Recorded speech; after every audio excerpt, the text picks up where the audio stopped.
Puji Tuhan, Bapak Ibu Saudara yang dikasihi Tuhan Yesus, damai sejahtera Allah yang melampaui segala akal, melimpah atas saudara semua. Sekarang mari sehati kita berdoa untuk menyambut pemberitaan firman Allah. Bapa di surga, di dalam nama Tuhan Yesus kami bersyukur, kami terus beroleh kesempatan untuk menyembah, memuji Tuhan, sekalipun masih dari rumah kami masing-masing. Nyanyian, pujian, syukur kami kiranya berkenan kepada Tuhan.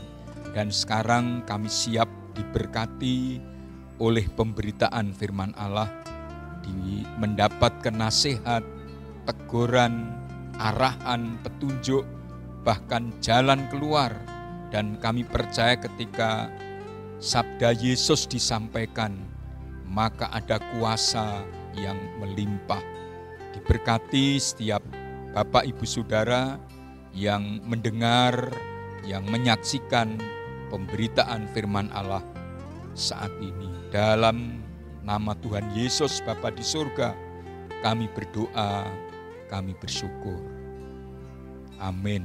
Bapak Ibu Saudara yang dikasihi Tuhan Yesus, begitu besar kasih Kristus kepada kita, anak-anaknya, sehingga dalam kemahatauannya, melalui firman-Nya, Tuhan seringkali mengingatkan kita semua bagaimana menjalani kehidupan kita sehari-hari, lebih-lebih dalam situasi dan kondisi seperti dewasa ini. Mari bersama-sama kita membuka kitab, membaca dalam Injil Lukas pada pasal 22 ayat 31 sampai dengan ayat 34. Tuhan Yesus berfirman demikian, Simon, Simon, lihat iblis telah menuntut untuk menampi seperti gandum. Tetapi aku telah berdoa untuk engkau, supaya imanmu jangan gugur. Dan engkau, jikalau engkau sudah insaf, kuatkanlah saudara-saudaramu. Jawab Petrus, Tuhan, aku bersedia masuk penjara dan mati bersama-sama dengan engkau. Tetapi Yesus berkata, aku berkata kepadamu Petrus, hari ini ayam tidak akan berkokok sebelum engkau 3 kali menyangkal bahwa engkau mengenal aku. Amin. Bapak Ibu Saudara, ini adalah dalam pertemuan di perjamuan malam pada hari Paskah. Pada hari raya roti tidak beragi, hari yang sangat dimuliakan oleh orang Yahudi. Dan Yesus mengajak para muridnya memperingati perjamuan Paskah itu. Setelah banyak berkata-kata kepada para muridnya, lalu beralih secara pribadi kepada Simon, sebagaimana yang tadi saya bacakan. Mengapa saudara? Karena dalam kemahatauan Yesus yang adalah Allah, Simon yang bergelar Petrus sebagai murid utama, sebagai nantinya soko guru para pengikutnya, perlu memiliki iman yang sungguh-sungguh dapat diteladani. Dan karenanya kemudian Tuhan Yesus mengingatkan bahwa hidup ini tidak hanya harus menghadapi hal-hal yang tampak oleh mata, didengar oleh telinga, dirasakan oleh segenap kehidupannya. Ada alam yang tidak kelihatan, itulah alam roh. Dan di dalam alam roh itu ada yang berkuasa, tentu yang maha kuasa berdaulat adalah Tuhan sendiri. Tetapi ada iblis yang selalu berusaha untuk mengganggu kerajaan Allah, kerajaan terang. Itu sebabnya Tuhan Yesus mengingatkan kepada Simon Petrus, lihat, iblis telah menuntut untuk menampi kamu seperti gandum. Dan ditampi atau menampi itu kegiatan yang biasa ketika seseorang hendak memisahkan biji gandum dari kulit-kulitnya dan dari yang lain yang tidak berguna. Dan seandainya bulir-bulir gandum itu bisa merasakan, tentu ini sebuah pengalaman yang menyakitkan. Dan seperti itulah yang iblis hendak lakukan kepada Simon, itu terutama yang Tuhan Yesus ingatkan, dan juga kepada setiap pengikutnya, kepada semua orang percaya, bahwa iblis telah menuntut untuk menampi orang percaya seperti gandum. Dan pengalaman yang sungguh tidak mudah itu menjadi sangat menyakitkan karena memang tujuannya adalah untuk menggugurkan iman. Itu sebabnya kita perlu memahami bahwa dalam situasi, kondisi seberat apapun, kita harus ingat, ini tema khotbah yang saya sampaikan, bahwa ada Tuhan yang selalu menopang. Tak pernah kita sendirian. Tak pernah orang beriman dibiarkan bergumul sendiri. Ada Tuhan Yesus yang selalu menopang. Itu sebabnya tadi Tuhan berfirman bahwa aku telah berdoa untuk engkau, supaya imanmu jangan gugur. Saudara-saudara, apa yang diperingatkan oleh Tuhan Yesus kepada Simon dan tentu kepada setiap orang percaya, bagaimana iblis menuntut untuk menampi itu, ia menggunakan banyak cara, tetapi secara umum adalah dengan kesukaran. Itu sebabnya maka acap disebut sebagai godaan atau cobaan. Membawa ke dalam kesulitan, tujuannya untuk menjatuhkan atau menggugurkan iman. Tuhan Yesus dalam Injil Yohanes pasal 10 ayat 10a sudah mengingatkan, iblis itu seperti pencuri, dia datang untuk mencuri, merusak, dan membinasakan. Itulah kesukaran, itulah pencobaan, itulah apa yang dikatakan menampi Simon, menampi orang percaya seperti gandum.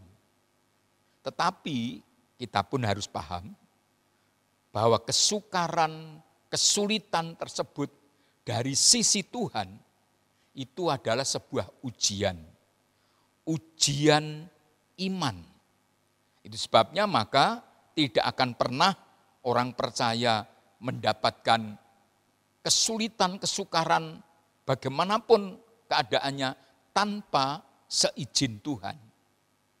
Kalau begitu, mengapa Tuhan izinkan? Kesukaran itu dipakai menjadi ujian iman. Kelak kemudian Rasul Petrus Simon ini oleh ilham Roh Kudus dengan bijak memberikan nasihat dalam 1 Petrus pasal 1 ayat 6 dan 7. Bergembiralah akan hal itu. Sekalipun sekarang ini kamu seketika harus berduka cita oleh berbagai-bagai pencobaan atau kesulitan atau kesukaran. Maksud semuanya itu ialah untuk membuktikan kemurnian imanmu yang jauh lebih tinggi nilainya daripada emas yang fana, yang diuji kemurniannya dengan api sehingga kamu memperoleh puji-pujian dan kemuliaan dan kehormatan pada hari Yesus Kristus menyatakan dirinya. Sekali lagi, kita perlu paham bahwa perbuatan iblis yang digambarkan seperti menampi gandum itu adalah kesukaran yang didatangkan sebagai godaan atau cobaan untuk menggugurkan iman. Tetapi dari sisi Tuhan, kesukaran, godaan, cobaan itu diizinkan seperti Allah pernah mengizinkan iblis untuk mendatangkan kesukaran, menguji kepada Ayub, adalah untuk supaya iman kita teruji dan kemudian melewati itu keluar seperti emas yang murni. Karenanya kalau kita memandang kesukaran, upaya iblis menggugurkan iman dengan cara menampi tadi, kita harus hadapi dengan iman. Tetapi dari sisi yang lain, bahwa kesukaran itu sebagai ujian dari Tuhan untuk memurnikan iman kita, maka kita terima itu sebagai tantangan dan kesempatan untuk meningkatkan kedewasaan rohani dan kualitas iman kita sehingga kita memiliki iman yang hidup, iman yang berkualitas. Bapak Ibu Saudara, ketika Tuhan Yesus mengingatkan Simon Petrus, respon Simon Petrus kurang terpuji. Dalam ayat 33, Petrus menjawab, "Tuhan, aku bersedia masuk penjara dan mati bersama-sama dengan Engkau," katanya. Respon Petrus ini mengungkapkan bahwa dia terlalu mengandalkan kekuatan sendiri atau overconfidence. Percaya diri itu penting, tetapi over percaya diri biasanya membuat orang menjadi sombong atau tinggi hati. Itu sebabnya kemudian pada ayat yang ke-34 menanggapi jawaban Petrus tersebut tertulis demikian, tetapi Yesus berkata, "Aku berkata kepadamu Petrus, hari ini ayam tidak akan berkokok sebelum engkau 3 kali menyangkal bahwa engkau mengenal aku."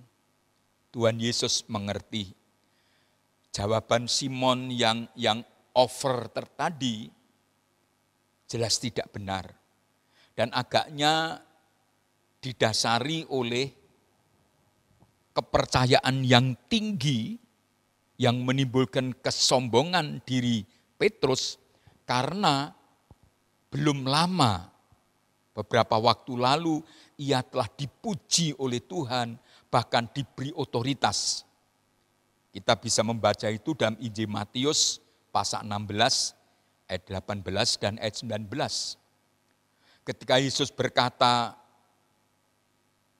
"Tetapi menurut kamu sendiri, siapakah aku?" Murid yang lain tidak bisa menjawab. Simon Petrus menjawab, "Engkau adalah Kristus, Anak Allah yang hidup."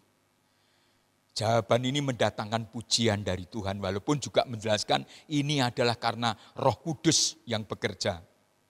Sehingga kamu dapat menyatakan pengakuan itu. Dan kemudian Yesus mengatakan bahwa di atas batu karang aku membangun jemaatku dan kepadamu aku beri anak kunci kerajaan Allah. Ini selalu diingat oleh Simon Petrus. Membuat dia begitu bersyukur, tetapi seperti lazimnya manusia, membuat dia menjadi sombong.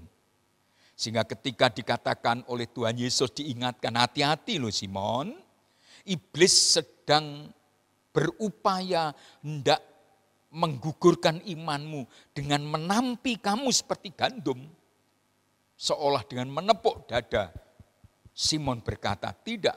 Pada Injil Markus dikatakan, kalau yang lain-lain meninggalkan engkau guru, aku tidak akan meninggalkan engkau. Aku bersedia masuk penjara dan mati bersama-sama dengan engkau. Bapak, Ibu, Saudara, percaya diri di depan tadi saya katakan itu perlu. Kita jangan rendah diri, tetapi terlalu percaya diri, over confidence, itu pun juga bisa mendatangkan hal yang tidak baik, yaitu menjadi tinggi hati atau sombong. Merasa diri kuat, akibatnya kemudian ia menjadi sombong. Itulah yang Yesus tegur dan inilah pelajaran penting di sini. Karena sahabat Petrus, itulah Yakobus kemudian mengingatkan, mengutip dari Perjanjian Lama dalam surat Yakobus pasal 4 ayat 6 bahwa Allah menentang orang yang congkak tetapi mengasihani orang yang rendah hati. Bapak, Ibu, Saudara, kita perlu bersyukur apabila kita oleh anugerah Tuhan diberi kesempatan mengalami perkara-perkara yang luar biasa. Katakanlah mengalami mukjizat dalam berbagai segi kehidupan kita. Perlu bersyukur, tetapi hati-hati. Ketika doa-doa kita dikabulkan, ketika keinginan kerinduan kita dikabulkan oleh Tuhan, ketika kita mengalami mukjizat-mukjizat, hati-hati. Jangan sampai kita terperosok dalam percaya diri yang berlebih, merasa saya ini lebih hebat dari orang lain, saya lebih baik dari orang lain, itu sebabnya doa saya dikabulkan. Itu sebabnya setiap keinginan saya dikabulkan, itu sebabnya maka Tuhan mengizinkan saya mengalami mukjizat. Di masyarakat Jawa ada nasihat yang sangat baik, bahwa jangan sekali-kali kita merasa bisa, merasa hebat, merasa lebih baik dari orang lain, yang dalam istilah Jawa rumongso biso.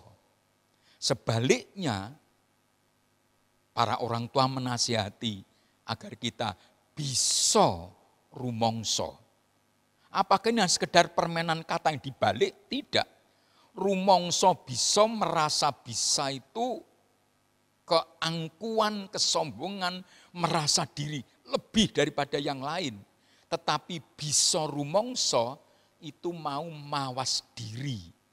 Menyadari bahwa kalau doa kita dikabulkan, itu karena Tuhan mendengar doa permohonan kita ini sesuai dengan kehendak dan rancangannya. Dan dalam kedaulatannya Allah mengabulkan doa kita bukan karena kita lebih baik dari orang lain. Sekalipun ya kita berdoa dengan penuh keyakinan, doa yang dipanjatkan dengan sepenuh keyakinan itu memang besar kuasanya, tetapi tetap faktor utamanya adalah kasih karunia Allah. Bahwa ketika kita diizinkan mengalami mukjizat, perlu bersyukur. Tetapi itu bukan karena Allah memandang kita lebih baik dari orang lain, tetapi Allah sedang mengerjakan rancangannya. Melalui saudara dan saya yang mengalami mukjizat, Allah tidak memperkenalkan dirinya adalah Tuhan, adalah Allah satu-satunya juru selamat. Bisa rumongso di sini artinya menyadari bahwa saya mengalami, menerima semuanya ini semata-mata hanya karena kasih karunia Allah. Rasul Paulus memberikan contoh itu, aku ada sebagaimana aku ada sekarang, semuanya hanya oleh kasih karunia. Saudara, ketika Tuhan Yesus tadi mengingatkan Petrus, Simon, Simon, iblis hendak menampi kamu seperti gandum, kemudian segera Tuhan berfirman, tetapi aku telah berdoa untuk engkau, supaya imanmu jangan gugur. Itu pada ayat 32. Aku, kata Yesus, telah berdoa untuk engkau. Telah di sini istilah kalau kita menggali pada akarnya bukan sesuatu yang sudah dikerjakan dan lalu berhenti atau selesai, tetapi sedang dan akan selalu dilakukan. Jadi kita bisa membaca apa yang Yesus katakan, tetapi aku sedang dan akan selalu berdoa untuk engkau, supaya imanmu jangan gugur. Saudara, ini yang harus membesarkan hati kita. Memang ketika kita diizinkan oleh Tuhan mengalami berbagai macam kesukaran, kesulitan, penderitaan, kepahitan, kekecewaan, kegagalan, katakanlah ekstrimnya, seperti Ayub, itu sungguh nyaris tak tertahankan. Tetapi Tuhan seperti berfirman kepada Simon, itu juga untuk saudara dan untuk saya. Memang iblis sedang hendak merusak, menggugurkan iman kita. Tetapi ada Tuhan Yesus yang sedang dan akan selalu berdoa untuk kita. Kapan, di mana itu dilakukan? Kita tahu Yesus Kristus, anak domba Allah, telah rela menderita sampai mati di atas kayu salib. Kemudian dikuburkan. Pada hari yang ketiga, Yesus bangkit dan kemudian naik ke surga. Duduk di sebelah kanan tahta Allah Bapa. Yang di dalam kitab Ibrani, baik pasal 8 ayat 1 dan seterusnya, maupun khususnya pada pasal 9 pada ayat yang ke-24, demikian firman Allah. Sebab Kristus bukan masuk ke dalam tempat kudus buatan tangan manusia yang hanya merupakan gambaran saja dari yang sebenarnya. Tetapi ini Kristus masuk ke dalam surga sendiri untuk menghadap hadirat Allah guna kepentingan kita. Itu yang dalam pasal 8 Ibrani ayat 1, 2 dan seterusnya, Yesus sebagai imam besar melayani untuk kita di hadapan Bapa di surga. Ini yang harus kita syukuri dan harus kita sadari. Bahwa seberat dan sesulit apapun pergumulan kita sekarang, Tuhan Yesus selalu berdoa untuk kita. Sebagai imam besar, menghadap hadirat Allah Bapa di surga untuk kepentingan kita. Ketika dalam ibadah kenaikan Kristus ke surga yang lalu, saya menjelaskan itu. Itu sebabnya mengapa kita kuat sampai hari ini. Sebab ada Tuhan yang selalu menopang saudara dan saya dengan doanya, dengan perbuatannya. Di surga ada Tuhan Yesus yang adalah imam besar, yang di hadirat Allah Bapa melayani guna kepentingan kita. Juga di dalam diri kita, Tuhan sudah memberikan Roh-Nya yang kudus untuk menolong kita. Dalam Roma pasal 8 ayat 26 sampai 27, Roh Kudus membantu kita ketika kita tidak sanggup berdoa. Bahkan ayat 27, Roh Kudus berdoa untuk kita, orang-orang kudus atau orang-orang yang sudah dikuduskan. Karenanya saudara, memang berat pergumulan kita sekarang di masa pandemi ini. Upaya pemerintah memang menunjukkan tanda-tanda semakin baik. Surabaya dinyatakan bahwa sudah mulai terkendali. Jumlah orang yang sembuh lebih banyak dari orang yang terpapar tiap-tiap harinya. Penambahan orang yang sembuh dan penambahan orang yang sakit lebih banyak orang yang sembuh. Dan ini perlu disyukuri. Tetapi pergumulan kita tetap berat. Namun puji Tuhan, ada Tuhan yang menopang kita. Di surga selalu berdoa untuk kita, oleh rohnya yang Tuhan beri dalam diri kita, juga selalu berdoa, membantu kita berdoa kepada Bapa. Kalau begitu saudara, karena ada Tuhan yang menopang kita, kita lalu, waduh sudahlah, kalau begitu tenang aja dong, tidak usah terlalu repot, tidak usah terlalu serius, santai saja. Begitu? Jawabnya tidak. Ya, ada Tuhan yang selalu menopang, tetapi juga ada bagian kita. Pemberitaan firman Allah minggu lalu dari kitab Keluaran pasal 12, bagaimana Allah berjaga-jaga untuk umatnya ketika hendak keluar dari Mesir, tetapi juga ada amanat agar umat Allah berjaga-jaga juga. Dan untuk kita bersyukur ada Tuhan yang selalu menopang, tetapi jangan lupa tanggung jawab kita. Dalam Injil Matius pasal 26 ayat 41 di Taman Getsemani, Yesus mengingatkan Simon Petrus dan kawan-kawannya, berjaga-jagalah dan berdoalah supaya kamu jangan jatuh ke dalam pencobaan. Roh memang penurut tetapi daging lemah. Tanggung jawab kita adalah berjaga-jaga. Dalam terjemahan lain, sadarlah. Menyadari bahwa ada alam roh, di situ iblis selalu bekerja, terus hendak menampi kita dengan tujuan menggugurkan iman kita. Karenanya kita harus selalu sadar, berjaga-jaga dengan berdoa. Dalam 1 Korintus pasal 16 ayat 13, melalui Rasul Paulus, Tuhan pun mengingatkan hal itu.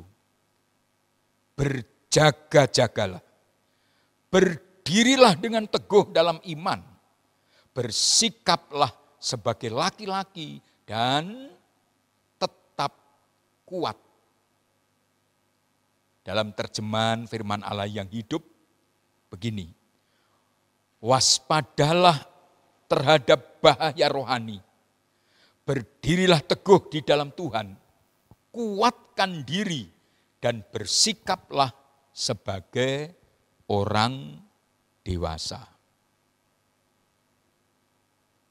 Meyakini ada Tuhan yang selalu menopang kita, membuat kita jangan gentar. Apalagi sampai putus asa dalam situasi kondisi sekarang ini. Namun demikian, jangan meninggalkan kewaspadaan. Iblis itu sangat licik dan dia terus berusaha menggugurkan iman kita. Karenanya tetap waspada terhadap bahaya rohani ini. Jadi Bapak Ibu, akhirnya adalah pandemi ini sangat berbahaya. Musuh yang tidak kelihatan, tetapi ternyata membawa maut dan kerusakan di mana-mana. Tetapi saudara, pemberitaan firman hari ini mengingatkan bahwa ada bahaya lain, yaitulah bahaya rohani. Apapun dan bagaimanapun, kita harus tetap menjaga agar rohani kita tetap sehat dan berkenan di hadapan Tuhan. Tidak tinggi hati, tetapi juga jangan rendah diri. Jangan pokoknya percaya, lalu bertindak tanpa pertimbangan.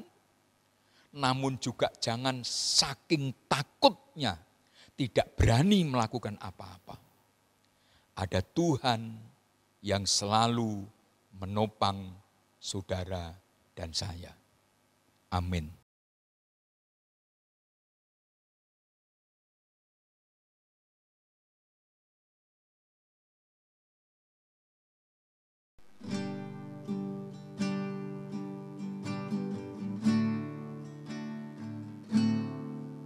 Saat ku sendiri, tiada seorang pun yang memperhatikanku seperti Kau Tuhan. Saat ku berjalan lewat lembah kelam, ku percaya Kau selalu sertaku. Tangan kuat yang memegangku selalu menuntunku. Ku tak mau jalan sendiri. Yesus, ku perlu kasih-Mu dan ku perlu kuasa-Mu sampai akhir hidupku.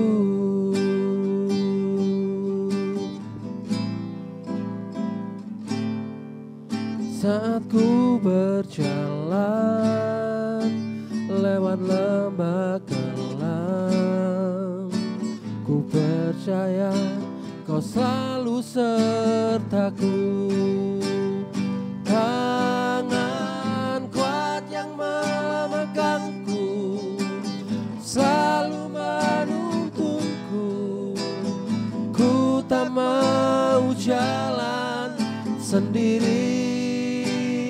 Yesus, ku perlu kasih-Mu dan ku perlu kuasa-Mu sampai akhir hidupku. Tangan kuat yang memegangku selalu menuntunku. Ku tak mau jalan sendiri. Yesus, ku perlu kasih-Mu dan ku perlu kuasa-Mu sampai akhir hidupku. Sampai akhir hidupku. Sampai akhir hidupku.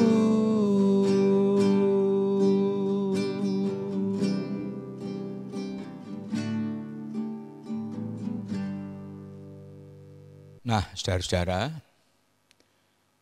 pemberitaan firman dan juga puji-pujian yang baru saja kita dengar dan atau kita nyanyikan mengingatkan bahwa kita tidak pernah sendiri. Ada Tuhan yang selalu menopang. Karenanya mari kita satu hati berdoa, menyerahkan semuanya kepada Tuhan. Mari kita berdoa. Bapa di surga, ampunilah kadang-kadang kami seolah lupa diri sehingga berlaku sombong, menganggap diri kuat, menganggap diri bisa, menganggap diri lebih dari yang lain, sehingga kehilangan kewaspadaan, lupa untuk selalu berjaga-jaga dan berdoa. Itu sebabnya kadang-kadang kami terjatuh. Ampunilah kami ya Tuhan, firman-Mu mengingatkan kami bahwa kami harus selalu mensyukuri setiap hal yang Tuhan sudah nyatakan kepada kami. Dan jikalau di antara kami sekarang sedang menghadapi berbagai macam kesukaran, kesulitan secara umum di masa pandemi COVID-19 ini, maka biarlah firman Allah mengingatkan dan menguatkan kami bahwa kami tidak pernah sendiri.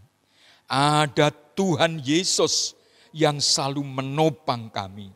Di surga sebagai imam besar agung selalu berdoa untuk kami dan menyatu dalam diri kami Roh Kudus yang Tuhan sudah curahkan sebagai penolong dan pembela yang selalu berdoa untuk kami. Terima kasih Bapakku, jikalau ada di antara saudara kami sekarang nyaris putus asa karena beratnya beban, banyaknya kesulitan, kesukaran, lebih-lebih di masa pandemi ini. Firman-Mu menguatkan dan menunjukkan jalan keluar bahwa Tuhan Yesus selalu hadir untuk menolong, untuk menyertai, untuk memberkati kami. Jikalau ada di antara saudara kami yang sedang terbaring sakit, dalam nama Tuhan Yesus, Tuhan hadir melawat. Bilur-bilur Yesus menyembuhkan saudara-saudara kami ini.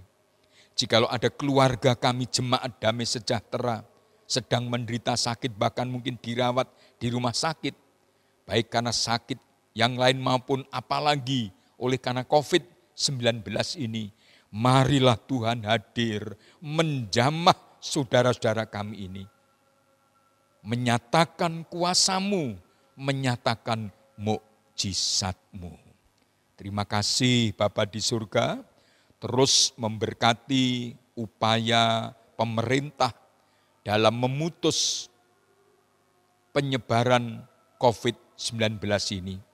Upaya-upaya secara nasional maupun daerah, para dokter rumah sakit, petugas medis, petugas laboratorium, para ahli-ahli yang sekarang sedang berusaha untuk mendapatkan vaksin, baik di dalam negeri maupun di luar negeri, Tuhan Yesus memberkati.